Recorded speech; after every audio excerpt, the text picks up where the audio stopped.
The Metroid series had already proven successful at creating a new type of game previously unseen in the gaming space. While it didn't quite catch on with the Japanese audience like expected, it was found that Nintendo fans in the West really took to the game. With that success, it only made sense to get a sequel in the works, and so, in November of 1991, the series would see a sequel in the form of Metroid II: Return of Samus. The game aimed to bring the large, adventurous feel of the original to a device that was significantly less powerful than the NES. But Metroid II proved it could be done, and brought a glorious adventure to the small screen of the Game Boy. And yet, despite all the gains Metroid II would bring to the series, despite an impressive focus on atmosphere unlike any other Game Boy game, and despite being critical to the overall lore of the series, Metroid II was doomed to obscurity. Despite just how important it is, almost no one talks about it. It's as if no one really cared about it in the first place. And this is really sad because Metroid 2, despite a couple rough edges, might just be one of the most important and impressive games in the series.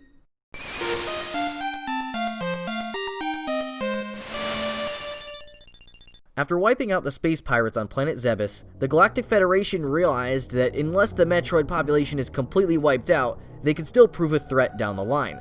So the Federation sends out some teams to go wipe out the Metroids, and as you could probably guess, this turns out fairly poorly for them, and the team never returns. And so, in an effort to hopefully wipe out the Metroids completely this time, they hire Samus Aran to head down to the Metroid's homeworld SR-388 to destroy every last one there. The setup, just like the original game, is fairly simple, but something rather neat is that the events directly follow up the previous game. A lot of sequels in this era tended to be completely separate ordeals from their predecessors, so it's quite impressive to see how, from the start, the Metroid series was trying to keep a cohesive story going across its multiple entries. It's a neat way of making the games feel like they're part of an overall bigger world, and I'm impressed that it went in this direction. Regardless, Samus lands on the planet and bam, just like that, your adventure begins. In a neat bit of correlation to the original game, Metroid 2 also starts off with this exciting adventurous track, Surface of SR-388. I'd actually argue this track has even more thematic relevance here, however, unlike the previous game. Unlike previously, SR-388 is a place that hasn't been ventured in quite some time. There's no signs of intelligent life or elaborate mechanical structures here. The creatures here aren't space pirates, they're normal animals just living in their natural habitat. And so, this adventurous theme fits perfectly, as this is literally an adventure through previously unventured areas. This theme will also play while transitioning between different major areas in the game as well, which is a neat touch and cements this track as the adventure theme. Starting off, the first thing that'll be plainly obvious is the visuals. The Game Boy wasn't exactly known for its complex visual design normally, as its black and green color palette and lack of backlit screen often meant that games needed to be designed with simplicity in mind. Many of the games in the system went for a very cartoony approach, which helped them remain actually, playable and typically aged better, as the few games that went for a more detailed approach, like the original Donkey Kong Land, were often a bit too difficult to play because of how much clutter littered the screen. Because of that, however, it remains all the more impressive just how much of a visual leap Metroid 2 is over the original. Samus went from this weird, chunky model to a design much more faithful to how she would be represented as the series went on. Enemies are no longer these weird amalgamations of random shapes, and instead have a much more detailed and serious look to them. But it's not just the models where this change is so important, as the environment took a massive leap as well. In the original game, platforms and structures were these undefinable shapes that were made more as elements of a game than designed with environmental theming in mind. This made the original seem more goofy than it was likely intended to. Metroid 2, however, takes on a much more natural look with its environments. No longer are there these bizarre, meaningless shapes. Instead, the entire visual design of the environment seems focused on looking like an actual cave system. It no longer feels like you're just supposed to interpret things here, so instead, the environment and level design actually feels crafted with environmental theming in mind. And theming is actually a good way to describe Metroid 2's approach. This game is the first time in the series where the game seems designed to be atmospheric. The original game, as much as it tried to do so, really couldn't be atmospheric. It looked too NES-ish, if you know what I mean. In Metroid 2, however, the visuals, the music, the level design all attempt to build up this very oppressive atmosphere at times. rooms and areas oftentimes feel really claustrophobic, which it should. We're exploring a cave system, so obviously it should feel this way. The player is often forced to combat enemies in very tight areas as well, which makes sense. You're on their turf. And surprise, surprise, it's a lot easier to deal with any encroaching dangers when there's nowhere for the danger to run. Combined with the often lonely sounding tracks and the visual design of the cave system itself, and it really feels like Samus is delving deep into areas unknown, with dangers lurking around every corner. Not to mention, this is the first case of the series really using environmental storytelling to its advantage. As you delve deeper into the cave system and encounter more and more dangerous forms of the Metroids, you'll notice that the number of enemies decreases drastically as you go on. The few enemies you will find are ones that are either significantly tougher ones or ones that can blend in with the scenery and hide. This is used perfectly to show how much of a threat the Metroids really are. They wipe out all life around them, literally leaving the area desolate so that their species can thrive. It's implied that if the Metroids in higher areas, the ones not very far in their evolutionary chain, were to get to the later stages of their growth cycle, then that they too would wipe out every creature around them. This is some brilliant environmental storytelling, and I gotta say, it really took me back a bit. I mean, this is the Game Boy we're talking about. Most Game Boy iterations of franchises kept it safe and simple, so to see just how ambitious Metroid 2 is with this kind of stuff is really quite impressive, even if it's at the cost of gameplay at times. Wow, I'm this far in and I haven't even touched on the gameplay yet. Chalk that up to just how impressive Metroid 2 is in regards to its atmosphere and theming.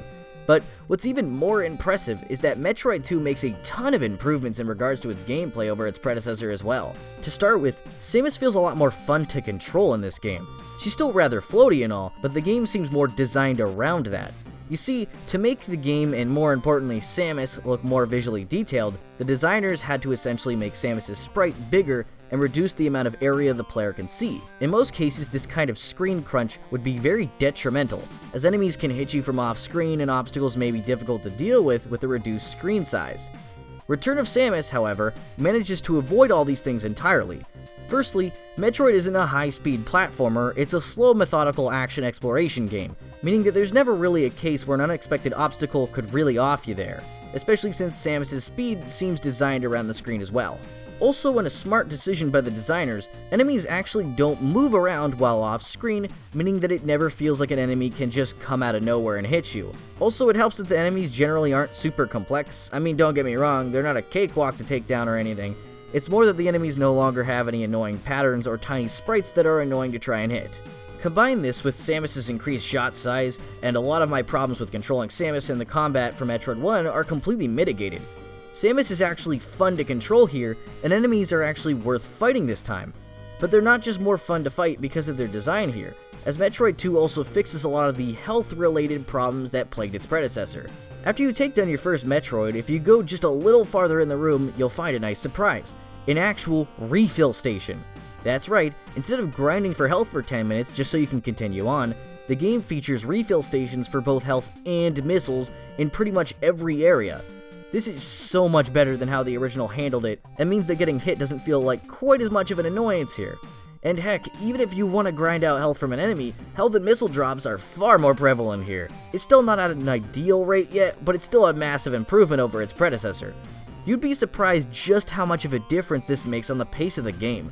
There's a lot less stopping in this game, which means the game feels more like a high-stakes adventure. But mentioning the pacing, this game is a bit different from other games in this series, and not really much of a Metroidvania in general. You see, your goal here is to track down each of the Metroids and get rid of them. There are several different forms of them, and each one you take down will cause this little counter in the bottom right of the screen to tick down. Once a specific amount of Metroids are taken down in an area, the map will shake and an area previously covered in lava will drain, allowing the player to move on to the next area. In a sense, this game is a lot less of a Metroidvania than the other games in the series. Each area has a specific number of Metroids and upgrades to find, and once you find all of them, there is virtually no reason to backtrack to a previous area. I'm serious, you do very little backtracking at all in this game. It's a very linear experience. I mean, sure, you're free to go about finding the Metroids and the upgrades in whatever order you like, but it doesn't really mean much. Oftentimes, finding an upgrade in an area doesn't actually mean the upgrade is needed to find all that much in the same area it's present in. With a couple of exceptions, an upgrade found in one area only really becomes important in the next area, meaning the same satisfying loop of seeing something you don't have a tool to deal with and later finding a power-up to deal with it isn't really present in Metroid II. Now sure, the pacing is helped quite a bit because of this. It feels like you're always moving forward, and heck, I'd say it makes a lot of sense to create the game this way considering the system it's on. With handhelds, it's often best to design games in a way where it feels like no matter whether you have an hour or 10 minutes to play, you'll always be able to jump in and immediately know where to go and how to make progress. It just sucks that a little bit of the satisfaction with a normal Metroidvania style is lost a little bit in this game. The structure, however, actually causes the game some massive issues as well, some that would be fairly obvious on just hearing the concept alone. So, if you had a look at that counter, you may realize that, wow, there's quite a lot of Metroids in this game. Yes indeed, throughout your journey, you have to go through about 40 Metroid fights. Despite having 4 different forms, it never really feels like the fights are any different. The first form just runs at you, the second one runs at you and tries to swipe at you, the third and fourth ones run at you and shoot fireballs. Wow. When you boil that down, there's very little variation to the 4 forms, besides their design and the amount of missiles it takes to kill them. As you would probably guess, after a while, the Metroid fights lose any semblance of excitement they might have had early on. All the fights just kind of bleed together after a little while. I mean, sure, sometimes the room layout puts you in a slightly different scenario, but that doesn't change the fact that you're essentially fighting the same boss fight around 40 times with very little variation. Even worse is that the game not only has very little enemy variety, but also only has like 2 bosses that aren't the standard Metroid fights, and one of them is Arachnus, who really isn't even much of a boss. So by the end of the game, the whole Metroid hunt is becoming a bit of a slog, and to make matters worse, the areas get more desolate and empty as the game goes on. Sure, getting rid of enemies near the end served thematic purpose, but it was at the cost of gameplay. It also doesn't help that when it comes to Metroid 2's soundtrack, there are a couple of tracks that are repetitive and obnoxious, so you'll be hearing this while you're slogging through some of the game's more notorious areas as well.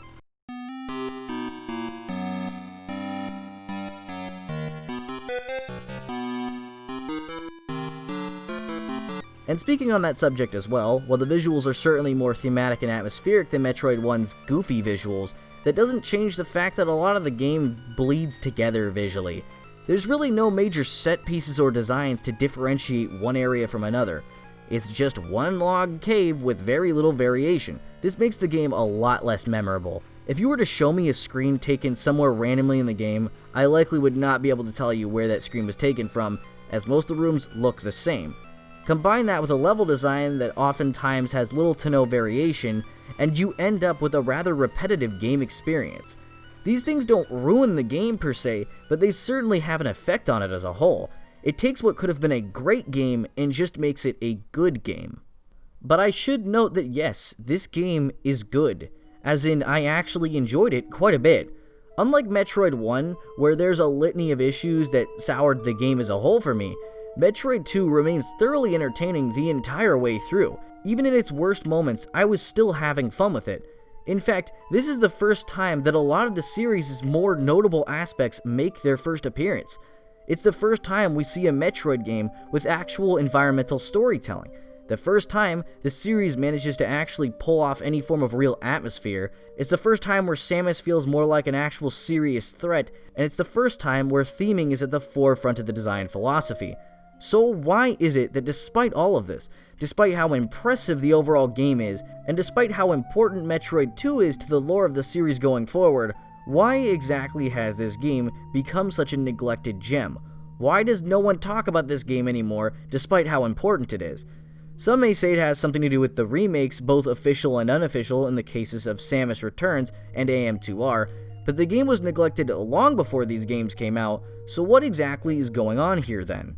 Well, the tragic part is that the reason why this game is forgotten, why no one really talks about how much it did for the series, is the exact thing that boosted Metroid from a novel little series into one of the most important series in gaming. The thing that killed Metroid 2 was none other than its very own sequel, Super Metroid. Think about it. Super Metroid often gets praised for its brilliant environmental storytelling, its wonderful theming, and an atmosphere unparalleled at the time. All of these things were started in Metroid 2, sure, but they were perfected in Super Metroid, so it's no wonder Metroid 2 doesn't really get credit for those things. I mean, it's a game with a lot of unmemorable level design, and with the visual style that grows rather dull as the game continues, and it's on a handheld no less, which is pretty much a death sentence when it comes to being remembered down the line. Everyone loves Super Mario Bros. 1 through 3, yet no one really talks about the Super Mario Land games. Donkey Kong Country was huge at the time, but how often have you heard people talk about the Donkey Kong Land games? And so, Metroid 2 is a handheld game sandwiched in between the game that gets discussed because it started it all and one of the most well-loved games in the franchise. Despite being significantly improved over the first game, it was never going to be more popular than it because it didn't start the series. And why would you care about this dinky little handheld game when Super Metroid is a significantly better experience? Or at least that's how people perceive it. And you know, that's really sad. Metroid 2 is actually one of the most important and influential games in the series. All of the things that Super would go on to perfect, all of the things that the series would become known for, were started in Metroid 2.